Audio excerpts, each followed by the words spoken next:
Good morning, friends and enemies. Today we're doing some player comps. Everybody likes a good old player comp for my top 12 incoming rookies. All right, so we're going to rank them 1 through 12, and we're going to give you 3 comps for each player. We're going to give you the upside comp, all right? So they hit their ceiling, best case scenario, this is who I see them becoming. A middle comp, just reasonable. This is a decent chance of who they have to become because not everybody hits their ceiling. I know every year we want to give everybody legendary upside comps. Doesn't always happen. And then a flop comp, all right? So their floor. Things don't break right, unlucky, bad situation, gets hurt, whatever the case may be. 3 comps for each player, top 12. If you guys like this video, or maybe if it doesn't go on for too long, I can move on to 13 through 24. But if you enjoy this, then we'll probably do the second coming of this video. But we're going to start at the very top of the list, of course, Ashton Genty. And one other thing, I just really wouldn't get too hung up on the rankings here, all right? A lot's going to change before, after, during the NFL draft. So this is more so for you guys to get a good idea stylistically of these players and the ranges of outcomes I think they have for them, all right? So with Genty, we know he's going to get very good draft capital. He's going to be the 101 for the most part in almost every rookie draft here, outside of something crazy happening in the NFL draft. So Genty, I mean, you hear the legendary comps being thrown around, the LaDainian Tomlinson, and while I think it's just ridiculous to give that to any college player / rookie, the sentiment is his upside is just having league-winning running back seasons. That's the type of player he is. So LT, like, again, ridiculous to comp anybody to him, but I think it makes sense given, you want to throw him into the Todd Gurley, the Christian McCaffrey mold. He's obviously not as good of a pass catcher as Christian McCaffrey is, or just like pure athlete like that, but sentiment is a dude that can come in and basically if you don't have him on your team, you have a very long shot of winning the fantasy football season, for sure within the range of outcomes. Middle comp, Clinton Portis, all right? Some of y'all might be a little bit too young to remember Clinton Portis, but dude was a dog coming out of the University of Miami and was pretty much an RB1 for the, like 6 out of the first 7 years he was in the league. Insane rookie and sophomore seasons. Actually got moved after his second season despite having like back-to-back 1,800, 1,900-yard seasons and just an incredibly productive fantasy player for a very, very long time. Never really like hit his upside in the receiving game. He wasn't a strong pass catcher coming out of college, but he did have a couple seasons where I think he hauled in like 45 receptions, which I don't think is crazy to think that Genty could possibly land around there. So you're talking about a perennial, somewhere in the 5 to 10 running back range for 5 to 6 to 7 years, which I think is, again, reasonable for any elite prospect like a Genty. So maybe not league winning, but a dude that you're going to be super happy you took him at the 101. And then my flop comp, I have Ronnie Brown. Ronnie Brown, top 5 pick in the NFL draft, relatively disappointing NFL season, really, really highly touted prospect out of Auburn.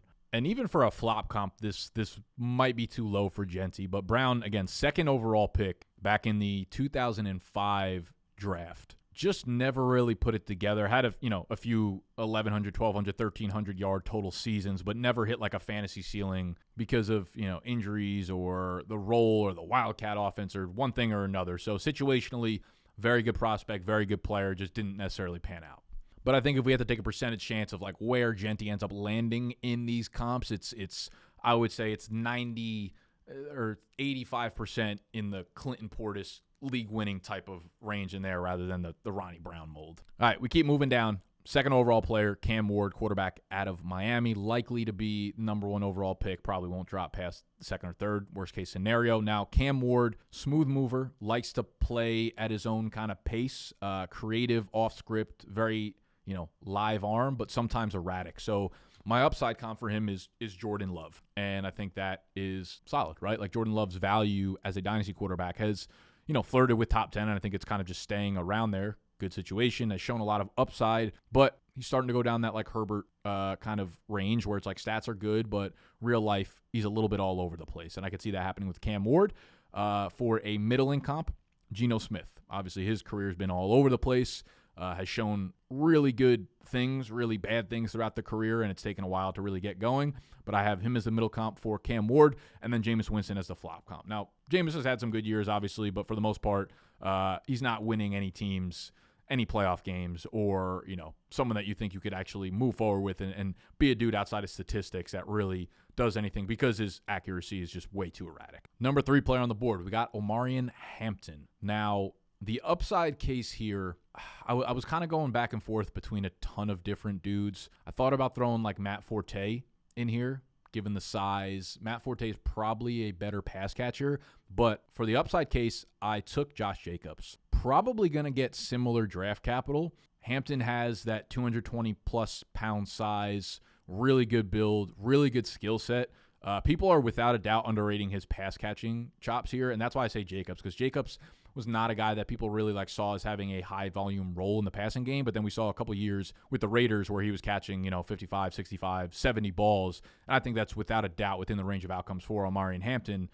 Jacobs led the league in rushing a couple of years ago, so that I feel like might underwhelm people, but I think that's a really good upside comp for Hampton. And now Jacobs is obviously having a resurgence in Green Bay. So love Jacobs as a Hampton size, underrated pass catching, just smoothness type of runner. Middling comp, I put David Montgomery. Montgomery's had some really good fantasy finishes. And again, I think although he's not used like that in Detroit anymore, very underrated pass catcher, smooth in all aspects of the game, can play on for all three downs, has the same size. And a flop comp for Omarian Hampton, I put Brian Robinson Jr., who, again, the basic premise here is you got a bigger back, who's probably smoother than giving credit for, very good runner, but also underrated in the passing game. Brian Robinson, again, doesn't really get many chances now in Washington because they have other players that catch passes there. But at Alabama, he caught 40 passes his final year there. He was a very, very good pass catcher. So maybe he never really lives up to the hype and doesn't become a super high volume runner, but I think the draft capital will get him there. So again, the flop comp is not where I likely think these guys are going to end up, but we're looking at the mold of players, bigger, underrated pass catcher, smooth runner that can absolutely hit, RB3 overall in fantasy for a season. Number 4 player on the list, we got Tet McMillan, all right, out of Arizona, wide receiver. I think from now on, I'm going to go through all 3 comps and kind of just talk about the stylistic differences at the end. So upside comp, I've got Drake London for Tet, low-hanging fruit. Middling comp, I have Cortland Sutton. Flop comp, I have Michael Pittman. And that might feel like high praise. If your flop comp is Michael Pittman, obviously you could do a lot worse. But Pittman is kind of a dude that we're still unclear of who he is as a player. These are longer dudes. These are very good athletes. These are dudes that are smooth on every level of the field, London, Sutton, Pittman. But in Pittman's case, we have him tied to a bad quarterback. We have him really unsure about his role, a very good deep reception guy back in college at USC, but they've completely just used him at the line of scrimmage in Indianapolis. So yes, he had a good season 2 years ago, but right now we're in flux. We're 4 years into the Michael Pittman experience, and we're not really sure who he is as a player. Good separator, smooth, but can he really be the wide receiver one that you run an offense through? And I think for Tet, that is probably where his flop comp comes in. I don't think he's going to be a bad player by any stretch of the imagination, but 4 years in, we might be asking, can you run an offense through this guy? But we know that's definitely the case for Drake London. So, again, upside comp there. Tyler Warren, my number 5 player. Upside comp, Taysom Hill. Middle comp, Trey McBride. Flop comp, Tucker Kraft. All right? These are all dudes that are really good with the ball in their hands. They play angry. You want to get them the ball all over the place. You want to get them the ball around the line of scrimmage. You want to let them be very versatile. You want to use them with the ball in their hands, basically. And again, I've talked about Taysom Hill. I saw a mock draft today that I believe I actually might have done the rookie mock draft in the last video or last week's video based off Tyler Warren landing in Denver. If that's the case, I fucking love that landing spot with Sean Payton, who used Taysom Hill. Again, different player, obviously, but the point here is you want a versatile yak guy who can be used all over the field, that could be used on the goal line, that could be used out of the wildcat, that could be used in the screen game, that you could throw it up to and let him come down with a high point catch. So for fantasy, yeah, the upside is Taysom Hill with an actual secure role that you don't need a quarterback to be hurt for or a tight end to be hurt for, with top 10 draft capital and with a floor receiving and rushing. Number 6 player here, we have Shador Sanders, quarterback out of Colorado. Upside comp, Brock Purdy. Middle comp is Teddy Bridgewater. Flop comp, this is actually the only spot I didn't fill. I didn't really have a flop comp for him. It's just, not being a good quarterback at the next level. For him, with Purdy, with Bridgewater, it's dudes who specialize kind of in accuracy over the short, immediate inner parts of the field. They don't have super live arms. They're not going to be super accurate down the field and attempting a bunch of 40, 50-yard passes. Athletic enough if you need to get the job done, but for the most part, they are pocket quarterbacks that will use mobility if needed to, but maybe not a high-volume passer, maybe not a dude who throws up crazy passing statistics at any point throughout their career. Maybe if the offense calls for it, it can happen, but I think the overall high upside, elite traits for a guy like Shador Sanders, if things work out, are timing, anticipation, and overall accuracy. Number 7, we've got Trayvon Henderson, Ohio State running back. Upside comp, Dalvin Cook. Middling comp, Kenneth Walker. Flop comp, Elijah Mitchell. We know he's a really explosive running back, okay? So when I look at a guy like Dalvin Cook was not a first-round pick. Dalvin Cook also had a bad combine. People did not think he was going to be an explosive running back. And then there was like a 3 or 4 year stretch where Dalvin Cook was ripping off 60, 70, 80-yard plays almost like weekly, okay?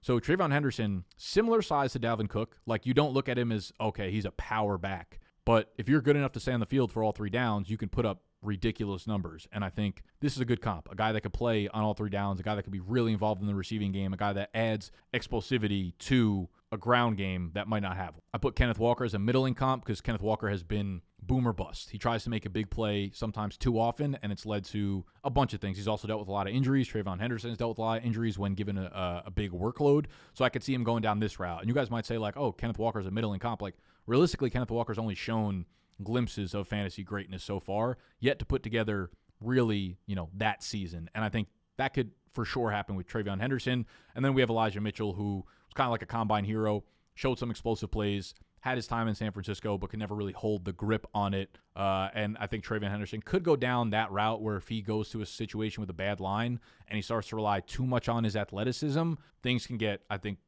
ugly rather quickly. And I think some people might say Trayvon Henderson's upside comp is like Jahmyr Gibbs. I kind of think Gibbs is like too special of a player and too explosive of a player to comp anyone to him right now. Right after Henderson, we've got his teammate, Quinnshon Judkins, the other Ohio State running back in that backfield. Judkins is a guy who Trayvon Henderson ran a 4.43, so he's got obviously legit explosiveness. And when you watch him on the field, like, he just pops off the tape. You're like, this dude is an absolute fucking firework, where you get breakaway plays sometimes from Judkins, but his 4.48 speed is more impressive from like a size speed combination than it actually is when you see him play the game, right? So his upside comp for me is Joe Mixon. Similar build, like bigger build, can run angry, can wiggle if needed to, will have a really high floor at the next level if he gets good draft capital. Like, Mixon was a borderline RB1 for nearly like 5 to 6 years in Cincinnati. Same thing last year, obviously got hurt and then kind of flourished down the stretch. But when we look at his body of work, I mean, this was a dude who has crazy longevity. This is a dude who has a great size, speed, can catch the ball if needed to. So that's the upside comp for Judkins for me. Najee Harris is the middling comp for me, where there's times on Judkins' tape where it's like it feels sluggish. And when you actually look at the numbers, like behind the scenes, they're not good. Like the analytics behind Judkins as a runner, and I know it's very easy to brush him off and say like, oh, he's only getting the thumper work, while Henderson gets all the carries on the outside, the screens, the stuff that's in space, etc. Still a little bit of a red flag. And I think with Najee, at least for the first like 4 years, high productive, very high floor player, but very little explosiveness. Did see a lot of sluggishness here. But I still think Judkins will be a good player regardless of the system that he goes into from a high floor standpoint. And then the flop comp here for Judkins would be Javonte Williams. Tantalizing prospect, looked really promising early on, and then, injuries obviously got to him, but at the end of the day, just a guy who the upside or the tantalizing theoretical upside of him outpaced what he actually was. 9th player here, Caleb Johnson, Iowa running back. My upside comp for him, when I watched him play, I saw so much DeMarco Murray, man. 224, 6'1", has that build to be an alpha in the backfield. So upside comp was DeMarco, middling comp was James Robinson, and then a flop comp was Kerryon Johnson. Kerryon, kind of similar build, looks more like an athlete, looks like he's sculpted a little bit, not a great runner. Caleb Johnson, there's a chance that if he goes to a bad system, maybe he won't be that good. But from what I saw in the film, I mean, James Robinson obviously was phenomenal on the ground. Probably could have used a little bit more pass catching work, but was good when given that role. So I think we could have a couple really good years out of Caleb Johnson, and then obviously Robinson dealt with injuries, but DeMarco was crazy longevity-wise, some crazy peaks and ceilings as well. So I went DeMarco, James Robinson, and Kerryon Johnson here. Number 10 player on this list, we got Matthew Golden, wide receiver out of Texas. Upside comp, Terry McLaurin. Middling comp, Santonio Holmes. Flop comp, Jahan Dotson. All guys with good draft capital, all guys that are quick twitch, all guys that are not necessarily like beasts down the field. They're not George Pickens or whatever, but strong hands. Extremely good separator, of course. That's where Terry kind of comes into play, and also Terry runs a sub 4.4. Matthew Golden obviously ran that 4.29. Santonio Holmes had a great 40-yard dash as well. So you're talking about a dude who, if he goes down the Terry route, yeah, he could be the wide receiver 1 for a team immediately and win just on pure separation and route running skills alone. Santonio Holmes was a good player for a pretty decent period of time, but never really like came into his own as an alpha or a high-end wide receiver 1 or anything like that, but a very productive player for a few different offenses for a decent amount of time. And then Jahan Dotson, obviously, top 16 draft capital, never really panned out despite having good separation numbers year in and year out. Number 11 on this list, we've got Travis Hunter, Colorado, all right? Upside comp, Stephon Diggs. Middling comp, Tank Dell. Flop comp, Curtis Samuel. Similar to Matthew Golden, these are 3 guys that, for Travis Hunter, his NFL career is going to come down to whether or not the team uses him as a wide receiver. Regardless of how much he gets used, he is going to be an elite separator. And Curtis Samuel, his career didn't really pan out too much, but anytime he was running routes, he was a very good route runner, continuously getting separation. Never really got the high volume because he was more of a versatile, just get him in the offense, get the ball in his hands type of player. Travis Hunter could go down that route, but I still think he's more likely to be the Tank Dell or the Stephon Diggs, where maybe use him as a very high-end wide receiver volume-wise, and he goes down the Stephon Diggs route. Maybe you use him in the Tank Dell role, where we saw last year it was Diggs, Nico, Tank Dell running 60, 65% of the routes. Last year he obviously wasn't explosive, but I could see Hunter having that role, getting a lot of downfield shots, being open all the time. Maybe a team uses him as their wide receiver 1. So Stephon Diggs, when you talk about explosiveness, when you talk about pure separation, route running, that type of player, that's where I think Travis Hunter could be. And then lastly, we've got Emeka Egbuka, wide receiver out of Ohio State. Upside comp, Jackson Smith and Jigba. Middling comp, Jacoby Myers. Flop comp, Elijah Moore. So we have a slot player, a player that should play for the most part in the slot, a very reliable hands catcher, a dude that's where I think he is. I think he's a high-end wide receiver 2 for a team that, if given the volume, could really, really be a great fantasy playmaker, but I don't think you're going to see him run a ton of routes from the outside. But I do think he'll become a quarterback's best friend, sure-handed, probably underrated throughout his career, which we saw which we've seen out of Jacoby Myers for the last half decade. JSN is obviously hitting a ceiling. We'll see what happens now with Sam Darnold, Cooper Kupp coming in, if he's going to be asked to play outside a little bit more. So I think coming out of Ohio State, he does look a lot like JSN in that slot role. Again, reliable hands, good route runner. I don't think he does really anything wrong, right? I think he brings almost all good to the football field. Elijah Moore was, second-round capital, a guy that people really liked as a separator, never really found his role, decent slot wide receiver, but just getting too many targets around the line of scrimmage and not as big of a playmaker as we need him to be to really see some upside. All right, so those are the top 12. Let me know if you like the style of this video. I don't know how it came out, to be honest. The first time I'm kind of experimenting with this style. But if you did, I can go through 13 through 24. If you have any questions, comments, concerns, criticism, or changes you'd like to see in the next style of this video, also drop that down below. All right, and that's all I got for you all today. So I will see you. Smooches.